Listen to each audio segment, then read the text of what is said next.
The most common accusation of lefties and social justice warriors is that anyone opposed to Islam is a bigot. And yet, on the practices and reality of the bigotry of Islam, they remain completely silent. The ideology of Islam is one of the most bigoted systems of religious politics known to man. I could give so many examples, but today I'll just focus on tolerance when it comes to religion. There are valid reasons for opposing, say, the building of mosques here in Australia, yet every attempt to discuss these reasons is shot down with intolerant and infantile name-calling.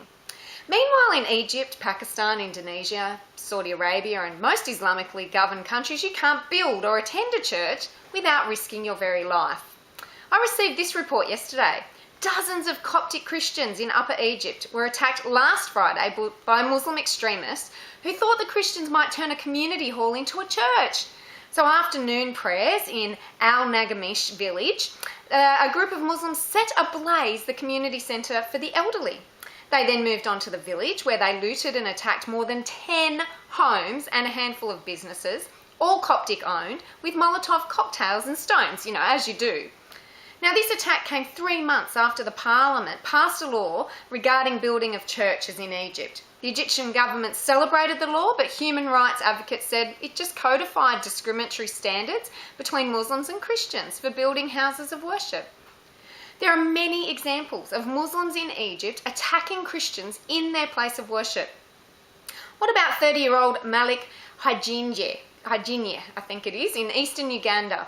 He became a Christian in April. He made that confession with his wife and children in his church in November.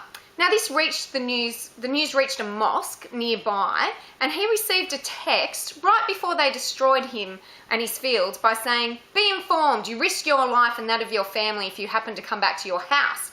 We curse you and your family. You are an apostate according to Islamic law and you deserve to die." Well, he suffered a head wound, a broken bone in his right hand, and had all of his property destroyed. Why?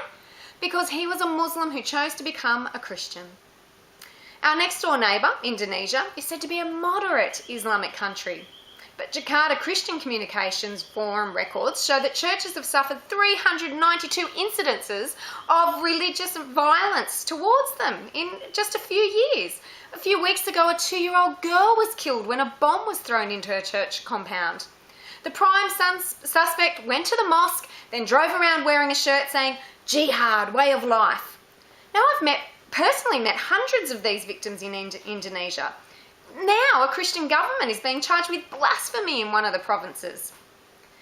In Saudi Arabia, there are Muslim-only zones. Talk about bigotry. Only Muslims can go to Mecca or Medina, and you will be severely punished or face death if you go and you're not a Muslim. I could fill a book, more than a book after book, about the bigotry towards women and gays and Buddhists and Sikhs and Christians by Muslims. We're not just talking about attitudes, we're talking about behaviours that lead devout Muslims to literally obey violent commands in the Quran, the Hadiths, and follow the example of the so-called Prophet. Meanwhile, in Australia, we practice tolerance to our own detriment. We tolerate the ideology that promotes violence and bigotry.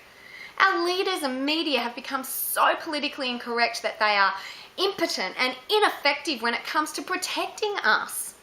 They are too gutless to have honest conversations about Islam.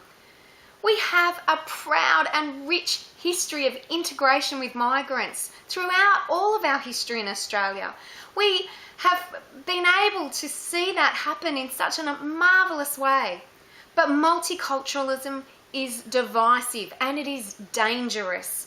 We need to uphold Australian democratic laws and values and unapologetically and unashamedly stand up, have the honest conversations and reject Sharia and everything that comes with it.